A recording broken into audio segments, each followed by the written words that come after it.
Shalom, Bro semuanya. Ya, senang sekali kembali lagi kita bersekutu di persekutuan Firman JKB ini. Eh, di Tuhan aku mau membagikan materi hari ini yang bertema Firman Tuhan yang bertema Sang Pencipta, Sang Pencipta atau penulis dan penyempurna iman. Yang diiluminasikan dari Ibrani 12 ayat 2. Jadi hari ini temanya adalah Sang Pencipta atau penulis dan penyempurna iman. Nah, membicarakan soal iman nih, di dalam kekristenan, iman itu adalah sebuah dasar dan fondasi yang sangat penting, bro and sis. Ada yang beranggapan atau memiliki pola pikir bahwa iman itu tuh sama kayak percaya. Iman itu ya percaya gitu, sama. Iman itu saya sama kayak percaya. Nah, kita perlu tahu maksud atau definisi iman yang dibicarakan di dalam firman Tuhan. Jadi, iman yang dibicarakan di dalam firman Tuhan itu seperti apa? Dan karena pola pikir yang seperti tadi, yang istilahnya iman itu sama sama kayak percaya, jadi orang berpikir kalau iman itu apa? Jadi berpikir untuk menambah iman itu kita hanya perlu percaya lebih lagi. Jadi untuk bertumbuh dalam iman itu ya kita hanya perlu percaya lebih lagi gitu loh. Nah, jadi iman itu dikaitkan dengan seberapa upaya kita atau untuk percaya, seberapa upaya kita untuk percaya apapun atau apapun yang dipercaya itu. Nah, jadi terkadang bisa beda tipis dengan self-suggestion gitu ya, kayak sugesti terhadap diri sendiri itu jadi beda-beda tipis gitu. Bisa bisa istilahnya nyerempet lah istilahnya. Tetapi yang iman yang Firman katakan tidak seperti itu ya, Brancis. Iman dan percaya adalah dua hal yang berbeda. Sekilas saja sedikit, pemakaian kata iman dan percaya itu berbeda dalam bahasa Yunaninya. Dalam bahasa aslinya, iman dalam bahasa Yunaninya adalah pistis. Pistis. Dan pistis ini adalah kata benda. Pistis ini adalah kata benda. Iman ini adalah kata benda. Lalu percaya adalah pisteo. Pisteo adalah kata kerja. Jadi, tadi pistis kata benda, ini pisteo kata kerja. Jadi, dari katanya aja udah berbeda, Francis. Nah, sebelum kita pelajari lebih dalam lagi, aku mau membagikan pemahaman dan ilustrasi yang mungkin membantu untuk lebih mengerti lagi, memahami lagi tentang percaya. Tentang percaya dulu ya, pisteo. Tentang percaya, pisteo. Nah, setiap orang secara umum memiliki kepercayaan atau sudut pandang. Itu yang dipengaruhi oleh apa yang dia percayai, baik sadar maupun nggak sadar. Setiap orang pasti punya kepercayaan, mau sadar atau nggak sadar. Nah, setiap orang pasti punya kepercayaan, punya jalan hidupnya sendiri, punya jalan hidupnya sendiri-sendiri yang mereka anggap paling fulfilling, paling memuaskan. Bahkan orang yang tidak percaya akan adanya Tuhan pun, mereka juga punya kepercayaan. Mereka menempatkan kepercayaan mereka sejatinya, mereka menempatkannya kepada culture atau lingkungan mereka, atau adat istiadat, atau kepercayaan mereka kepada diri mereka sendiri. Jadi mereka menempatkan kepercayaannya sejatinya kepada diri sendiri, gitu loh istilahnya. Nah, makanya tidak aneh kalau ada orang yang memiliki prinsip hedonisme sebagai jalan hidupnya. Nah, hedonisme itu apa sih? Hedonisme itu kurang lebih yang mengutamakan atau mengejar kesenangan semata dan menghindari penderitaan atau kesakitan, itu hedonisme. Nah, jadi motivasi hatinya tentu selalu diri sendiri, gitu ya. Nah, ada juga orang yang percaya adanya higher being gitu ya, yang lebih entitas yang lebih berkuasa, yang memiliki kuasa atau otoritas yang lebih dibanding manusia gitu ya. Nah, ini ada yang menempatkan kepercayaan sepenuhnya kepada ya agama gitu ya. Tetapi kita semua di sini sudah menempatkan segenap kepercayaan kita, semua yang di sini ya, kita ini sudah menempatkan, ya saya harap sudah menempatkan segenap kepercayaan kita sejatinya kepada Yesus Kristus, sang jalan itu. sang kebenaran dan kehidupan itu. Bukan kepada lingkungan kita, adat istiadat, atau bahkan agama, atau bahkan diri sendiri. Enggak ya bro, bro and sis ya. Aku harap kita tempatkan semua kepercayaan kita kepada Yesus Kristus. Nah, ilustrasinya seperti ini, bro and sis. Ilustrasinya seperti ini. Bayangkan ada danau yang membeku. Jadi, danau yang beku ya, beres danau tersebut. Es yang melingkupi danau tersebut adalah es yang tipis. Ada danau yang esnya apa namanya dilengkapi dengan es yang tipis beku ya. Nah di situ orang orang ini berjalan di atas es yang tipis, berjalan di atas es yang tipis ini. Mau seberapa besar pun dia percaya dengan es yang tipis tersebut, kalau pada saat orang ini mulai jalan di atasnya, suatu saat es itu akan hancur bukan? Dan menenggelamkannya. Nah berbeda cerita kalau es itu tebal. Yang dia jalan itu es yang tebal. Mau sebesar atau bahkan sekecil apapun orang itu mempercayai es tersebut, es yang tebal ini, mau sekecil apapun nih, dia mempercayai es yang tebal ini, ya dia tetap bakal berjalan di atasnya, ya es ini akan menopang dia pada saat si orang tersebut menumpuk es tersebut dengan aman. Nah, kalau tadi orang itu berjalan di es yang tipis, tidak peduli dia seberapa percaya dengan es tersebut, ya dia akan tenggelam. Tetapi berbeda cerita kalau dia berjalan di es yang sangat tebal dan bisa diandalkan. Setiap langkahnya, setiap tumpuan kakinya, semakin bisa percaya lagi bahwa dia akan aman menyeberangi danau beku itu, yang tebal itu ya. Jadi maksud dari aku memberikan ilustrasi ini untuk menekankan bahwa yang paling menentukan dan menjadi fokusnya untuk kita dapat berjalan dengan aman menyeberangi danau tersebut itu adalah objeknya, objek yang kita percayai. Jika dalam kehidupan seseorang menempatkan kepercayaan sejatinya dilimpahkan kepada agama, karir, diri sendiri, pertemanan, ketenaran, ya itu bagaikan es yang tipis, rawan sekali. Dalam pengamatan kehidupan kita juga membuktikan semuanya itu akan kecewa kalau kita tempatkan kepercayaan kita semuanya terhadap hal-hal tersebut ya. Hal-hal misalnya diri sendiri, agama, pertemanan. Seringkali aku juga menempatkan istilahnya kecewa dengan diri sendiri gitu ya istilahnya. Seringkali itu istilahnya dulu ya. Nah, tetapi kita semua bersyukur kita sudah menempatkan kepercayaan kita seluruhnya sejatinya kepada Tuhan kita Yesus Kristus, benteng yang teguh itu. Nah, bagaimana sih dengan iman kita yang di dalam Yesus Kristus Tuhan? Gimana sih kalau iman? Tadi kan percaya nih, kita berbicara sedikit. Nah, kalau iman, pistis, bahasa aslinya. Gimana kalau iman? Aku percaya yang di dalam komunitas ministry ini sudah di dalam Yesus Kristus semua ya. Mari kita flashback sedikit sebentar. Waktu Bro and Sis semua secara pribadi memberikan hidup Bro and Sis untuk Tuhan secara pribadi. Waktu lahir baru. Nah, pengalamannya kan berbeda-beda tuh. Pengalaman Bro and Sis berbeda-beda kan waktu pertama kali mendapatkan pengalaman bertemu dengan sang iman tersebut. Aku mungkin berbeda dengan Bro and Sis. Apa? Perjumpaannya. Nah, Bro and Sis mungkin ada yang mencari kebenaran gitu ya. Terus, apa sih? Apa sih yang benar gitu kan? Lalu sampai kepada seorang pribadi yang menyatakan bahwa dirinya lah sang kebenaran itu. Ternyata terangkum di dalam suatu pribadi. Ternyata Yesus Kristus itu. Lalu Bro and Sis jadi menerima Yesus sebagai Tuhan dan Juru Selamat.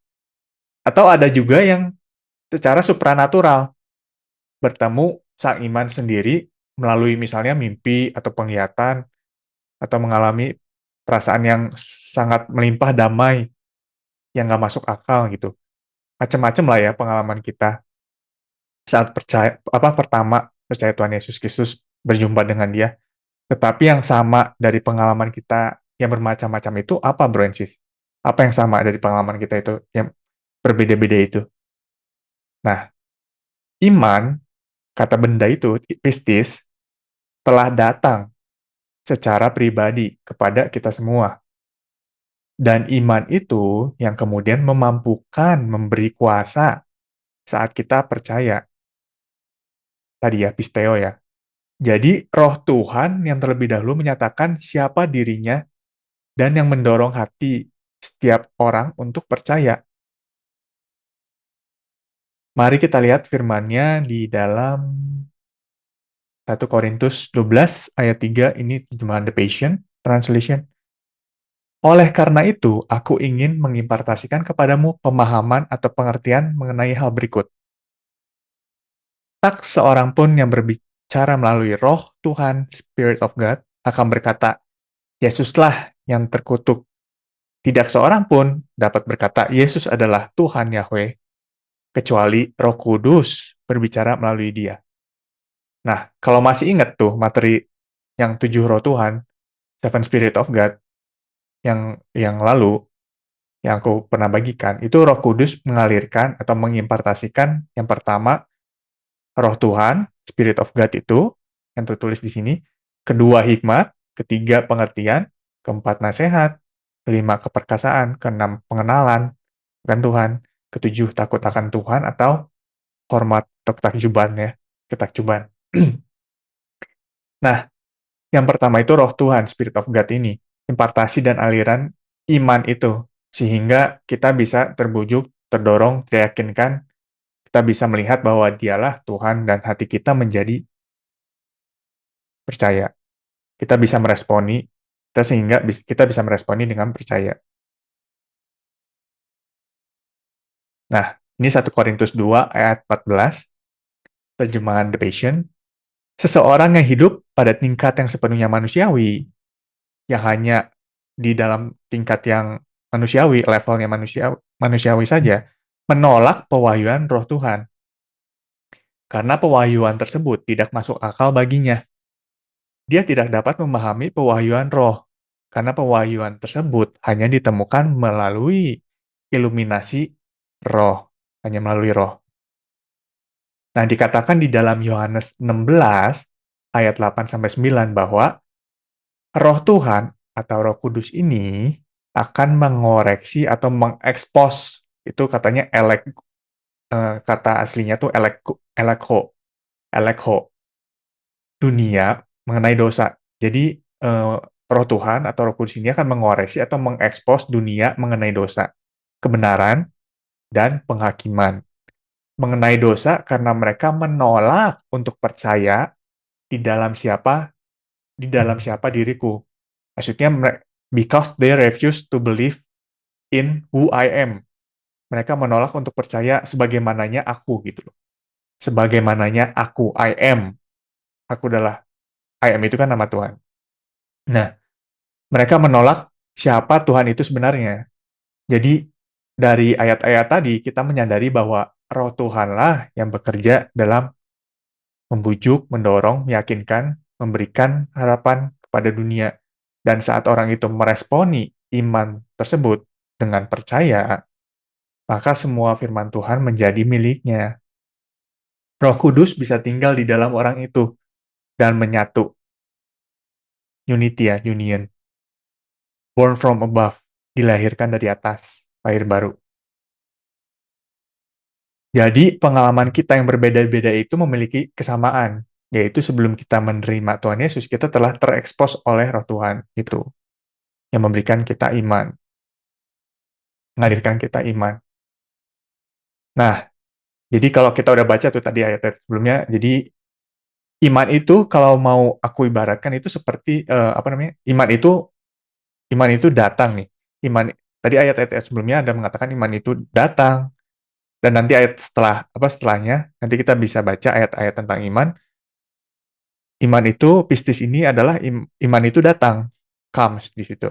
Terus iman itu dilahirkan, iman itu timbul, iman itu bersumber dan berdasar dari Roh Tuhan. Iman bukanlah sesuatu yang dihasilkan secara natural, melainkan supranatural dari Roh. Iman itu by-product-nya Roh, atau hasil daripada Roh. Nah, kalau mau aku ibaratkan itu iman itu seperti bensin pada kendaraan, angin pada kapal, getah pada ranting, api pada bara api. Nah, itu seperti itulah kira-kira sekilas. Kita tidak bisa apa-apa tanpa iman. Tanpa iman kita nggak bisa berbuah. Bahkan dikatakan tanpa iman kita tidak bisa menyenangkan Tuhan. Dikatakan di Ibrani 11 ayat 6. Kita tanpa iman kita tidak bisa menyenangkan Tuhan. Nah, Ibrani 16 ayat 6, ini terjemahan Legacy Standard Bible. Dan tanpa iman, pistis, mustahil untuk dapat menyenangkan dia. Karena barang siapa yang datang kepada Tuhan, ia harus percaya, pisteo, bahwa dia ada dan bahwa dia adalah pemberi pahala atau upah bagi siapapun yang mencarinya. Nah, kita semua sudah memiliki iman. Yang di sini ya, Bro ya, kita semua sudah memiliki iman yang hidup di dalam kita masing-masing. Makanya nggak bisa enggak nggak bisa enggak kita menyenangkan Tuhan. Nggak bisa enggak kita menyenangkan Bapak. Kita pasti menyenangkan Bapak. Kita selalu menyenangkan Bapak. Maka dari itu, dia senang banget waktu kita datang kepada dia. Waktu kita mendengarkan perkataannya, kayak Maria di kaki Yesus. Waktu kita meditasikan perkataannya, mau dalam kondisi kita bagaimanapun, yang mungkin dilihat mata kondisinya kurang baik, atau baik banget, atau gimana. Tapi yang pasti Tuhan senang kita datang pada dia. Dikatakan dalam Ibrani 4 ayat 16, karena itu marilah kita dengan penuh keberanian menghampiri tahta anugerah, supaya kita memperoleh kemurahan dan mendapatkan anugerah untuk menerima pertolongan pada waktunya. Dalam terjemahan The Passion Translation-nya itu dikatakan, jadi sekarang kita mendekat dengan bebas dan berani ke tempat di mana kasih karunia itu bertahta. Di mana kasih karunia itu bertahta? Bro and sis, ya di dalam Yesus. Makanya kita menghampiri Yesus, Sang Firman itu, dengan bebas dan berani. Yesus juga mengajak dengan berkata, datanglah kepadaku, kamu semua yang lelah dan berbeban berat, dan aku akan memberikan perhentian atau peristirahatan kepadamu. Nah, tadi aku menekankan bahwa iman itu datang, iman itu dilahirkan, iman itu timbul, iman itu bersumber dan berdasar dari Roh Kudus. Nah, kan ada pertanyaan, pada saat apa? Pada saat apa kita menerima iman? Pada saat apakah kita menerima iman? Nah, sekarang kita mau melihat firman yang sudah berkali-kali kita pasti sudah pernah dengar ya. Tapi mari kita meditasikan, kita renungkan bersama kembali firman ini. Dalam Roma 10 ayat 17, ini terjemahan IMB. Jadi iman datang dari pendengaran dan pendengaran akan firman Kristus. Terjemahan aslinya, bahasa aslinya itu rema theos. Pakai kata rema di situ, bukan logos ya. Rema theos, firman Tuhan. Nah, terjemahan IMB ini memakai kata datang, iman datang. Nah, kalau TB, terjemahan baru, pakai kata timbul. Kalau The Passion Translation, dia pakai kata dilahirkan, birth. Kalau Legacy Standard Bible dan Amplified Bible, dia memakai kata comes. Datang juga sih, artinya. Tapi kalau bahasa Inggris tuh enaknya kita bisa lebih ngerti lagi. Karena ada tenses ya. Comes, ada S-nya. Nah, jadi kita bisa dapat ungkapan atau impresi jadinya seperti ini. Kalau comes tuh jadinya iman datang dan terus-menerus datang. Iman datang dan terus-menerus datang. Nah, firman Kristus di situ bahasa aslinya kan rema theos, firman Tuhan yang bukan logos ya, rema di situ. Jadi iman pistis itu lahir dari rema. Rema theos, firman Tuhan. Sorry. Sudah 2 minggu kemarin, sudah 2 minggu ya, kemarin, minggu kemarin itu, udah 2 minggu itu, Mam Ceni udah sharing firman yang judulnya Tuhan yang selalu berbicara, the speaking God. Nah, di situ disampaikan bagaimana dan beberapa cara Tuhan meraih kita atau memberikan rema kepada kita masing-masing, bagaimana dia menyatakan dirinya secara pribadi kepada kita masing-masing. Nah, sama seperti kalau kita mau mengenal seseorang nih, ini aku umpamain kalau kayak kita mengenal seseorang, misalnya nih, aku kenalan sama seseorang, namanya Bambang tuh orang. Si Bambang harus reveal tuh, menyatakan dirinya. Untuk memulai hubungan kan dia harus mereveal dirinya sendiri, menyatakan dirinya, membuka dirinya. Jadi misal dia bilang, nama aku Bambang. Nah, barulah aku dan Bambang ini bisa masuk ke dalam hubungan kepercayaan itu. Bisa memulai hubungan kepercayaan, trust, relationship tersebut. Bertumbuh dalam pengenalan satu sama lain lebih dalam, kan?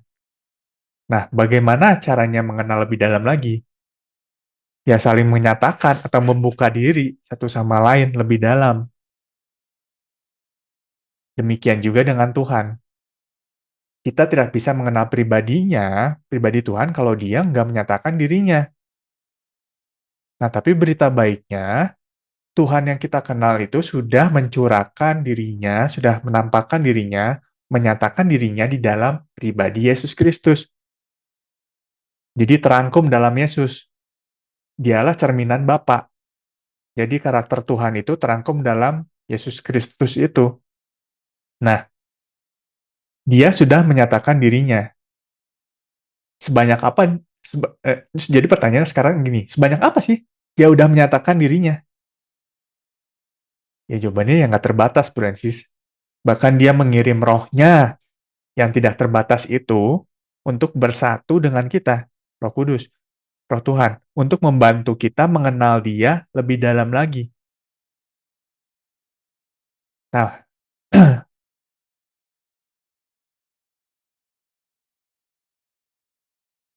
kan 2 minggu lalu itu kan udah di-sharingkan ya, yang tentang materi Tuhan yang selalu berbicara.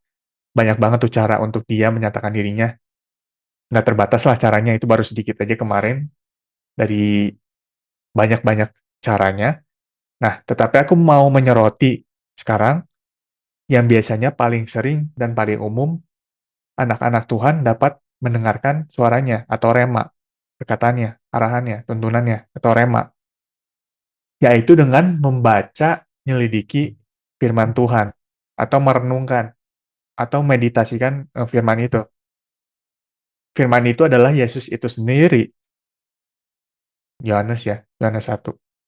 Nah, kalau dunia mengajarkan meditasi, yaitu mengosongkan pikiran, mengosongkan diri, atau enggak memfokuskan kepada diri sendiri. Nah, kita sebagai pengikut Kristus justru didorong untuk meditasi. Meditasi juga sih, tetapi bukan yang mengosongkan pikiran, atau memfokuskan diri sendiri, atau mengosongkan diri sendiri, bukan ya.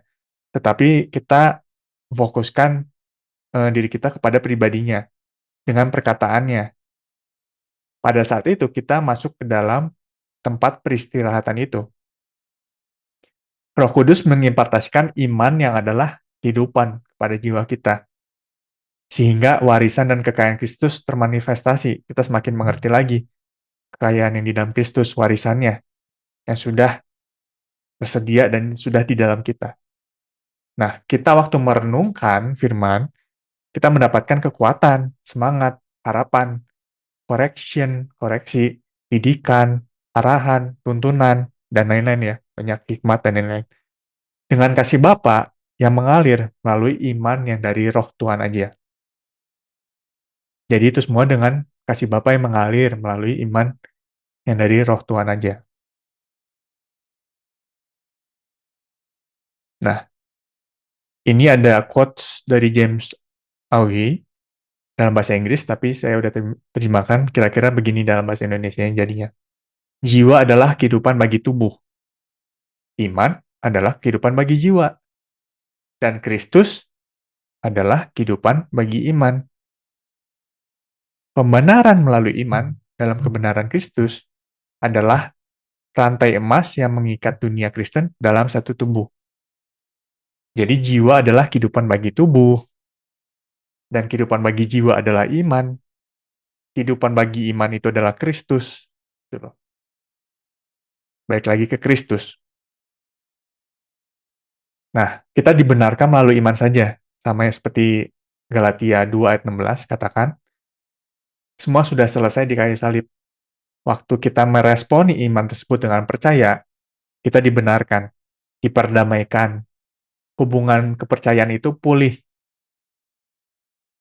Yang sejak semula, sejak Adam, istilahnya, Adam yang kejadian 3 itu, hubungan itu putus, atau retak, atau hancur, sejak saat itu, nah, saat salib itu, saat kita menerima Tuhan Yesus itu, saat kita percaya kepada Dialah, hubungan itu pulih. Tidak ada perantara lagi antara kita dengan Tuhan. Bahkan kita udah menjadi royal family, jadi keluarga kerajaan, anak dari raja segala raja yang memiliki warisan. Nah, lalu setelah itu apa, Bro Ensis? Setelah kita udah memiliki iman itu, setelah itu apa? What's next? Setelah kita udah memiliki iman, sudah selamat, tidak terpisah lagi dengan Tuhan, sudah bersatu dengan Tuhan. What's next? Setelah itu apa? Nah, kita bertumbuh dan didewasakan. Makin dewasa ya kita. Melalui iman dalam mengalami Dia secara pribadi.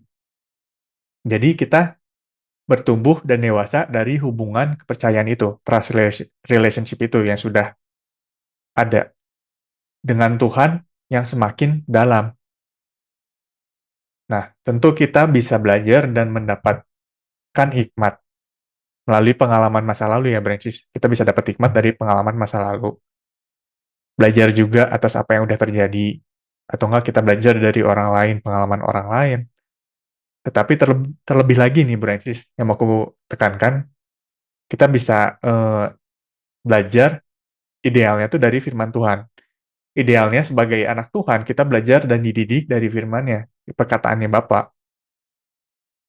Tidak perlu kita untuk jatuh dulu, atau salah ambil pilihan dulu, dan sengsara dulu untuk mendapatkan nikmat. Enggak, Brancis. Hati Bapa enggak seperti itu. Sebenarnya hati Bapa itu menginginkan yang terbaik untuk anak-anaknya. Karena itu dia rindu banget, istilahnya, mengajari kita, gitu loh. Karena itu dia juga ada mengoreksi kita, sometimes, atau mendidik kita, atau mengajari kita, terlebih lagi lewat perkataannya, yang kita indahkan. Nah, kita tuh mengindahkan perkataannya tuh kayak gimana sih? Ya, kita dengarkan baik-baik, lalu renungkan perkataan dia. Nah, jadi sebetulnya pengalaman yang kurang baik dan karena kita jadi pengalaman yang kurang baik itu tuh karena kita merancangkan kehidupan kita dengan ya rancangan kita sendiri, ingin take control gitu ya, ambil kendali gitu ya, ambil setir gitu ya. Padahal Tuhan tahu yang terbaik untuk kita. Nah, kalau kita menyadari bahwa Tuhan tahu yang terbaik untuk kita, kan bijaknya nih. Kan kita menyerahkan setirnya, atau menyerahkan kontrolnya, menyerahkan segala sesuatunya kan kepada Dia ya, yang lebih tahu, yang lebih paham gitu kan, yang tahu yang terbaik buat kita. Bersandar pada Dia, jadi kita bersandar pada Dia. Kita bisa let go gitu ya. Berserah dan bersandar pada Dia. Mengikuti tuntunan arahannya. Bukan menyerah ya, berserah. Beda. Kalau menyerah, beda. Nah, untuk bisa menyerahkan segalanya dan mempercayakan segalanya untuk let go itu kan proses itu. Ada waktu dan musim. Ada pertumbuhannya. Seiring dengan mengenal Tuhan lebih dalam lagi. Secara personal, secara pribadi. Bahkan mengenal Tuhan dari orang lain. Bukan mengenal Tuhan dari orang lain aja gitu loh. Jadi secara intim, secara pribadi ngalami Dia juga gitu loh, secara intim.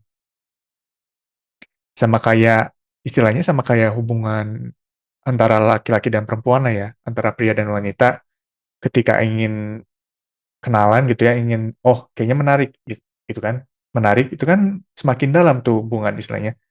Menjalani hubungan itu bisa ngobrol-ngobrol, saling kenal, semakin dalam kan untuk tahu apakah dia yang terbaik untuk masing-masing pribadinya gitu kan.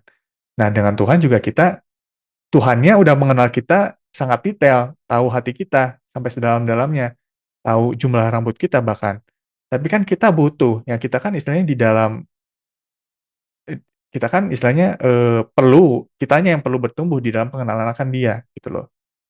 Makanya dikasih Roh Kudus yang membantu kita. Nah, jadi kita bertumbuh dalam iman itu bertumbuh dalam firman Tuhan, pengenalannya. Lebih dalam lagi mengenal sang iman, sang kebenaran, sang kehidupan itu sendiri. Sudah jelas kalau kita semakin dalam mengenal Dia, kita bisa lebih mengerti lagi kehidupan, kebenaran, warisan, kekayaan kita di dalam Kristus, rancangannya, kehendaknya.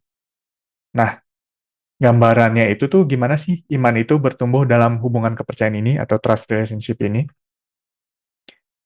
Jadi, nah ini kita belajar dari eh, perumpamaan penabur di Lukas 8, lebih spesifiknya. Ini aku pakai terjemahan IMB, Indonesian Modern Bible. Aku bacain, nanti aku juga ada jelaskan sedikit-sedikit. Ayat tempatnya, ketika orang banyak berkumpul, yaitu mereka yang dari kota ke kota datang bergabung kepadanya, dia berbicara dengan sebuah perumpamaan. Ini Yesus yang berbicara. Nah, kalau Bro and Sis perhatikan, kalau baca dari ayat 1 sampai ayat yang 4 yang tadi aku bacain, ini kita ngerti kalau Yesus sedang berkumpul dengan orang banyak. Orang banyak ini ya. Jadi umum, pendengarnya umum. Kalau kita lihat konteksnya. Nah, ayat 5, ada seorang penabur keluar untuk menabur benihnya. Pada saat ia menabur, bagian benih itu jatuh di tepi jalan dan terinjak-injak orang, dan burung-burung dari langit memakannya. Yang lainnya jatuh di atas bebatuan, dan ketika tumbuh, layu dan menjadi kering karena tidak mendapatkan air. Dan yang lainnya jatuh di tengah semak duri, dan setelah tumbuh bersamanya, semak duri itu mengimpitnya hingga mati. Dan yang lain jatuh ke tanah yang subur, dan setelah tumbuh, ia menghasilkan buah 100 kali lipat. Setelah mengatakan semua itu, dia berseru, "Siapa yang mempunyai telinga untuk mendengar? Hendaklah ia mendengarkan." Telinga di situ juga maksudnya yang aku dapatkan adalah telinga roh juga ya, di situ maksudnya. Branches telinga roh. Telinga roh itu seperti apa sih? Yaitu hati yang mendengarkan roh berbicara melalui pikiran kita kah? Melalui perenungan, melalui meditasi firman kita, melalui imajinasi firman kita, hati yang siap menangkap perkataan yang dari roh, rema yang dari roh. Nah, ini ayat 11-nya, ini penjelasan Yesus tentang perumpamaan ini. Inilah arti perumpamaan itu. Benih itu adalah firman Elohim. Nah, ayat 12-nya, yang jatuh di tepi jalan adalah, ini yang pertama ya, tadi ada 4 jenis tanah, ini tanah yang pertama, benihnya jatuh di tepi jalan. Itu tuh kepada mereka yang, ini menandakan tepi jalan itu pada mereka yang mendengar firman itu, kemudian iblis datang dan mengambil benih itu dari hati mereka, agar mereka jangan menjadi percaya dan diselamatkan. Nah, sedikit tentang iblis, Bro and Sis. Iblis di situ bukan roh jahat ya, bukan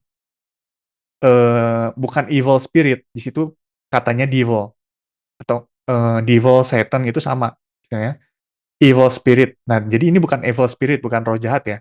Kalau roh jahat atau evil spirit itu udah nggak ada apa-apanya, udah nggak bisa ngapa-ngapain kita, udah nggak level, Bro and Sis.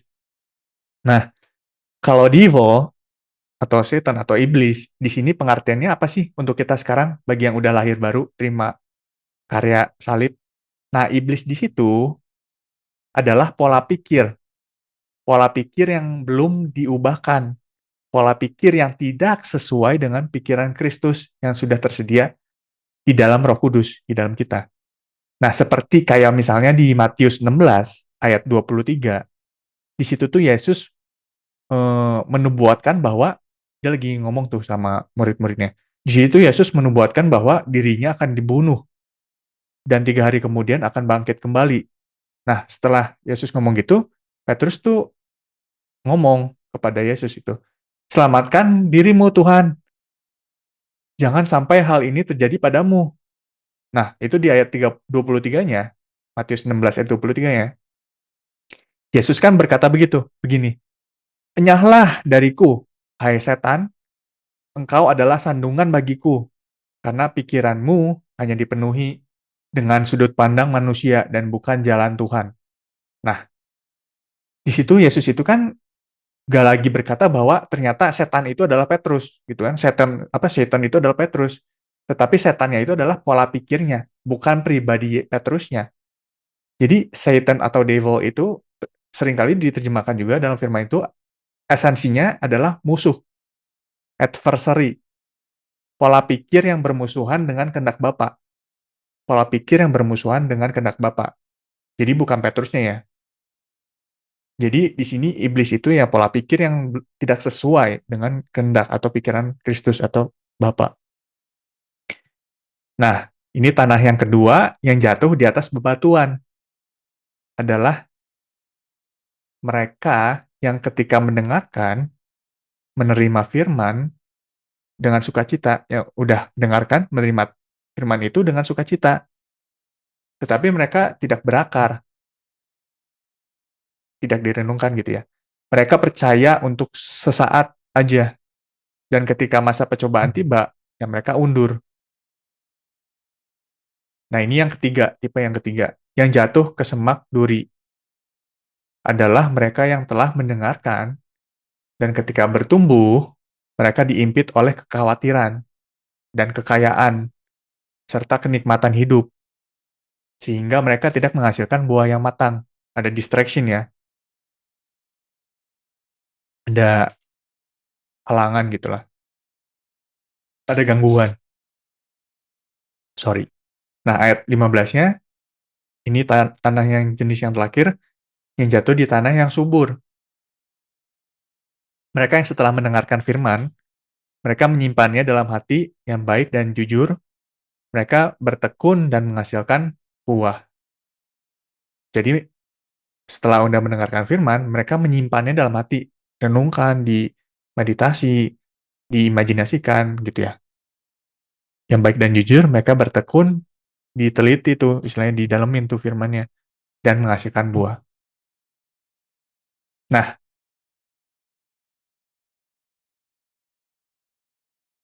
tadi ada 4 jenis tanah ya, seperti yang sudah sudah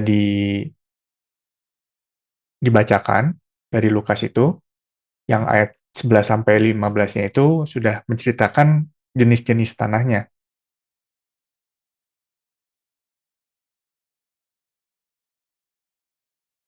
Nah, jadi yang aku dapatkan di sini adalah iman yang mengalir dari roh lewat perkataan Tuhan bisa digambarkan sebagai benihnya. Jadi iman itu bisa digambarkan sebagai benihnya. Ini aku dapat ya. Jadi ini kita kan mau dalemin yang iman ya, bukan yang tanah atau yang hati tadi kita. Tadi hati yang tadi udah yang soal hati udah kita baca di Lukas 8. Ini kita mau dalemin soal iman.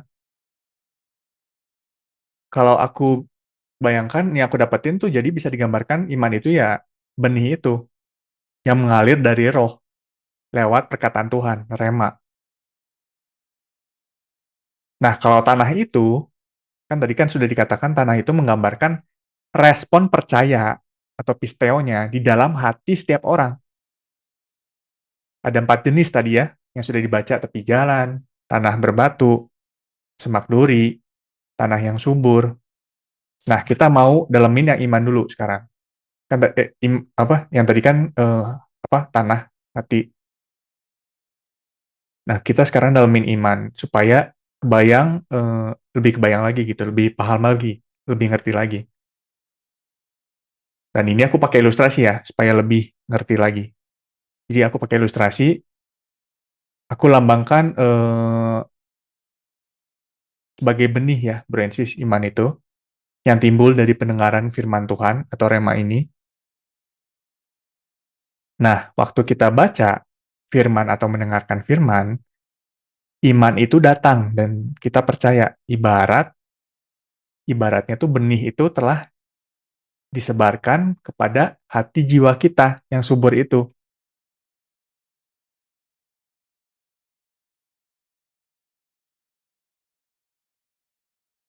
Jadi pada saat kita merenungkan firman itu, jadi waktu kita dengerin firman nih, iman itu kan datang.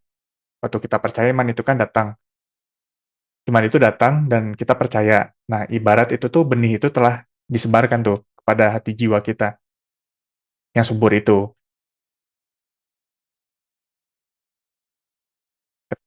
Sorry.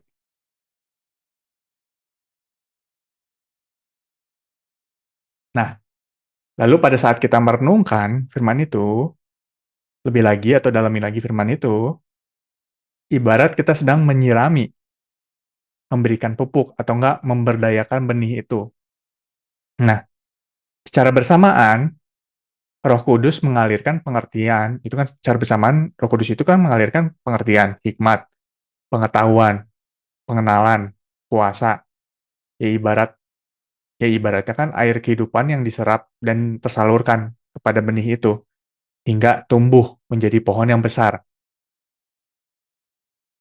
yang sangat besar dan berakar sangat dalam.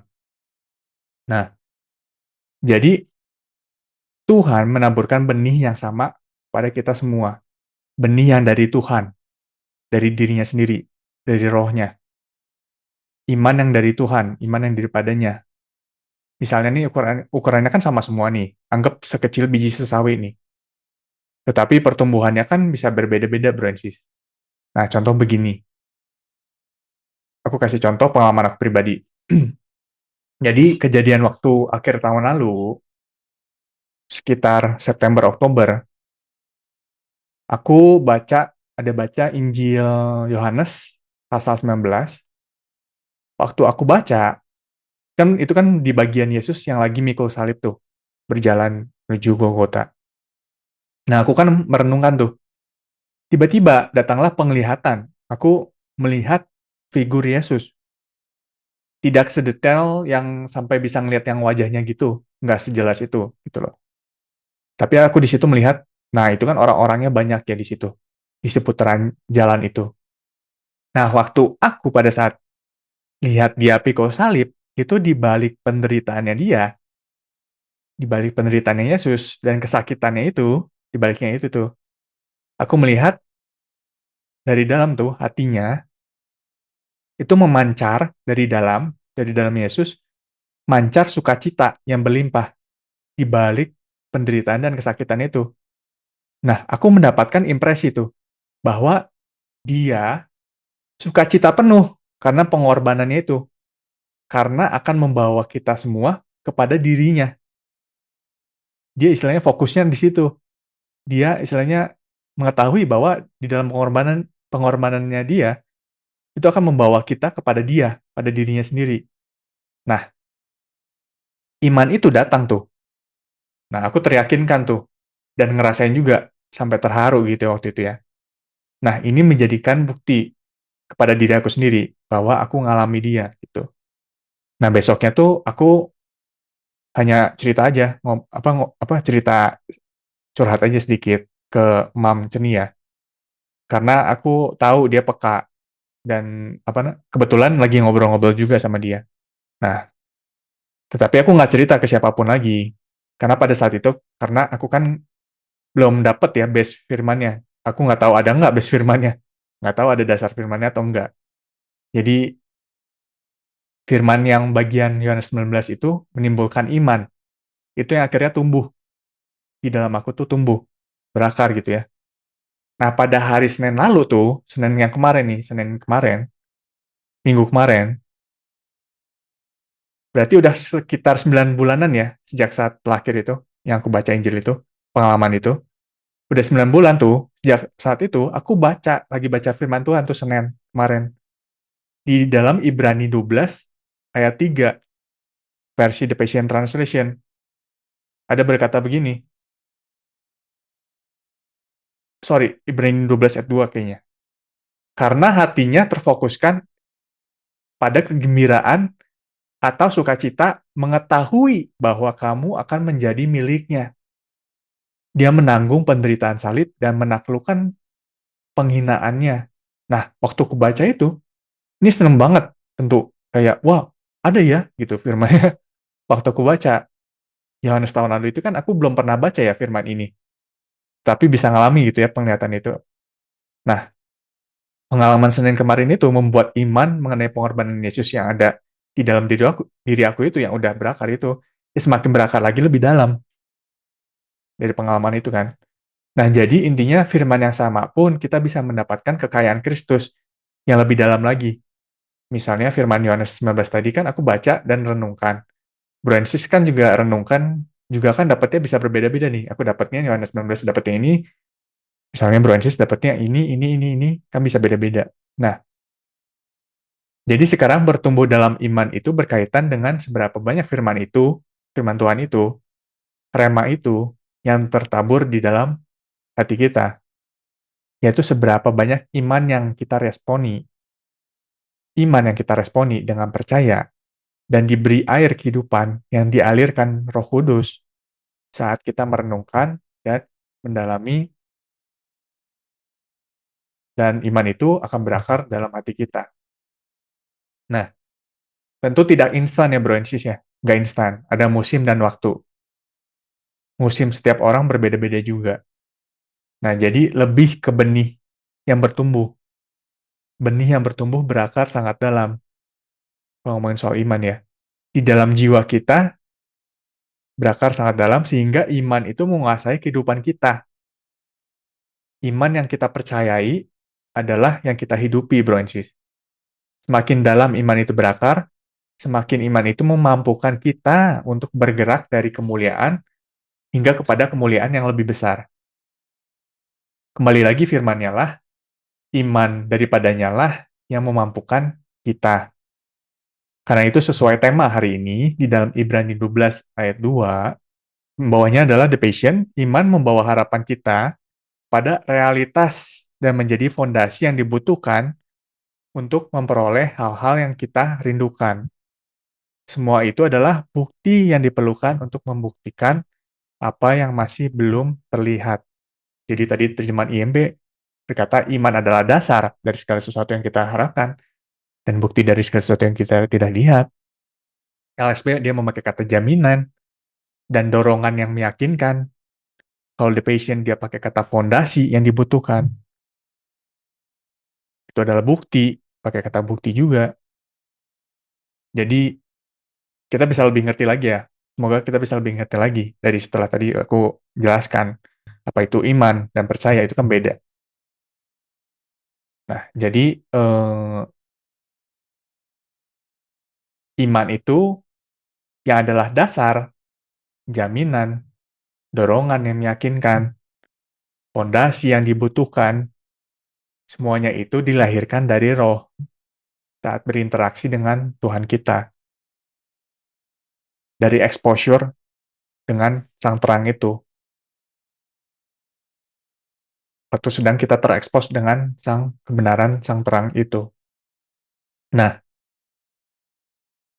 sesuai temanya hari ini, yaitu adalah Ibrani 12 ayat 2, IMB, hendaklah pandangan kita tertuju kepada Yesus, pencipta iman, penulis iman, dan penyempurna iman kita, sampai akhir.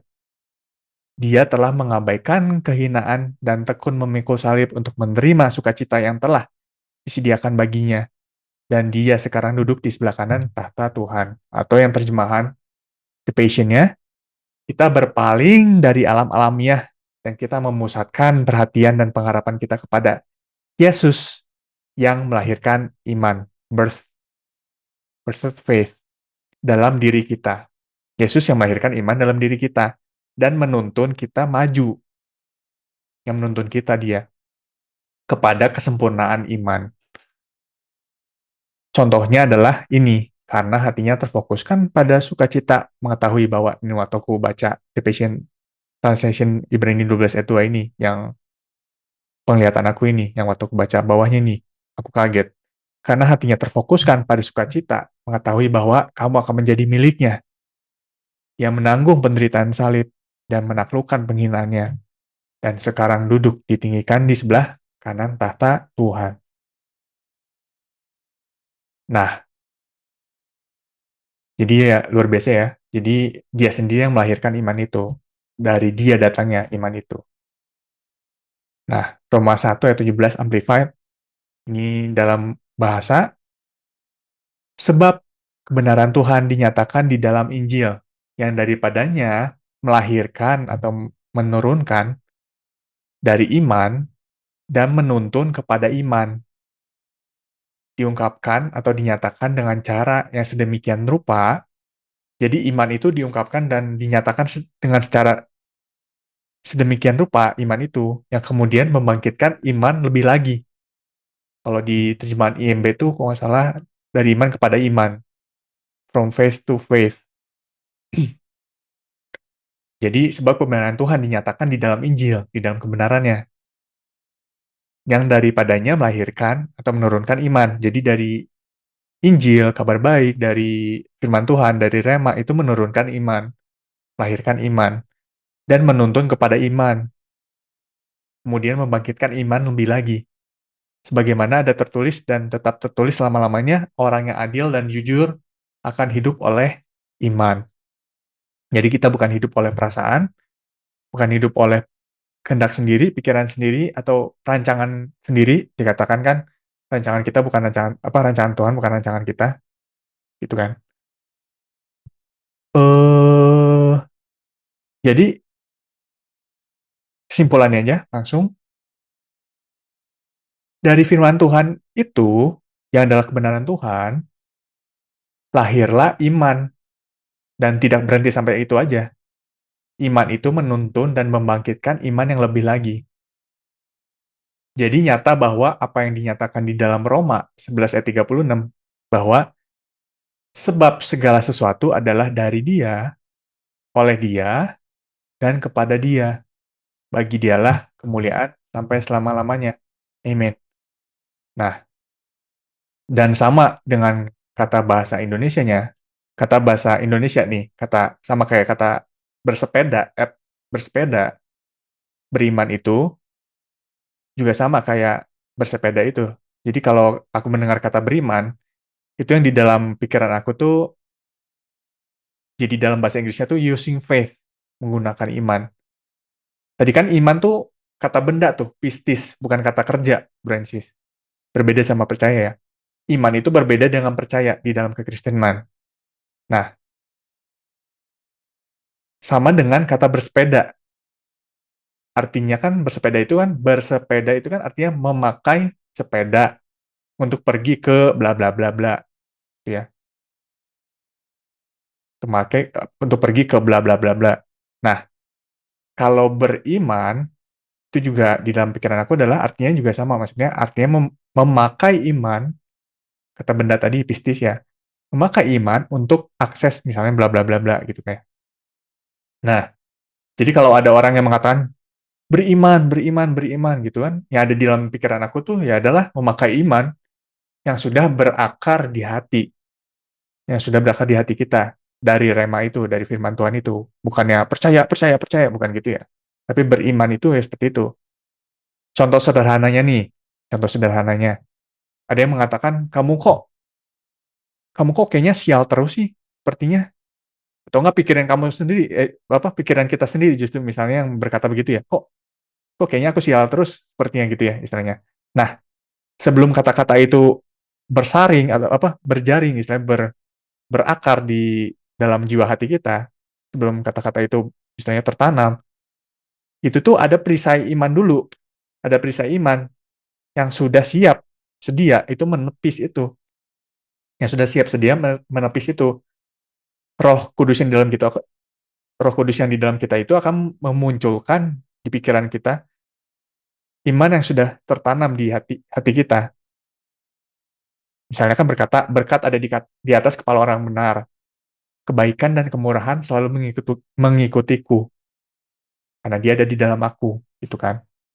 Yaitu contoh sederhananya seperti itu. Jadi perisai iman juga ya bisa ngerti-ngerti ya, bisa nangkep ya apa yang dikatakan di Efesus 6 yang Paulus katakan perisai iman itu. Sebenarnya firman Tuhan itu juga sendiri. Nah, Ya, jadi yang dikatakan Yesus di Matius 17 ayat 20, bahwa iman sebesar biji sesawi aja bisa memindahkan gunung dan gak ada yang mustahil bagi kita. Itu iman di situ adalah pistis, yang berarti bahwa setiap rema perkataan Tuhan, setiap rema yang masuk ke dalam diri kita berakar iman itu, yang menimbulkan iman, berakar dalam hati kita, sekecil apapun, remanya, imannya itu dapat menguasai kehidupan kita, dapat berkuasa di kehidupan kita. Karena berakar di dalam hati kita, sudah berakar di dalam hati kita, jadi Kristus itulah yang semakin hidup, dan semakin nampak di dalam kehidupan kita. Efesus 3 ayat 17-19, terjemahan The Passion Translation, mengatakan, kemudian, dengan terus-menerus menggunakan imanmu, kehidupan Kristus akan dilepaskan di dalam dirimu sangat dalam, dan tempat peristirahatan kasih-Nya lah yang akan menjadi sumber dan akar kehidupanmu. Kemudian kamu akan diberdayakan, dimampukan untuk menemukan apa yang dialami oleh setiap orang kudus, yaitu begitu besarnya kasih Kristus yang menakjubkan dalam segala dimensinya, betapa mendalam dan luasnya keintiman kasih-Nya. Betapa abadi dan inklusifnya hal ini. Kasih yang tak ada habisnya melampaui ukuran yang melampaui pemahaman kita. Kasih yang luar biasa ini tercurah ke dalam diri kita hingga kita dipenuhi dengan kepenuhan Tuhan. Amin. Itu aja Bro and Sis. Terima kasih sudah mendengarkan. Tuhan berkati kita semua, dan kita semua terus dialirkan kuasanya, hikmat, pengertian, pengetahuan, pengenalan, roh nasihat, takjuban, takut akan Tuhan, dan kita terus dari iman kepada iman, dari kemuliaan kepada kemuliaan yang lebih besar lagi. Makasih Bro and Sis. God bless.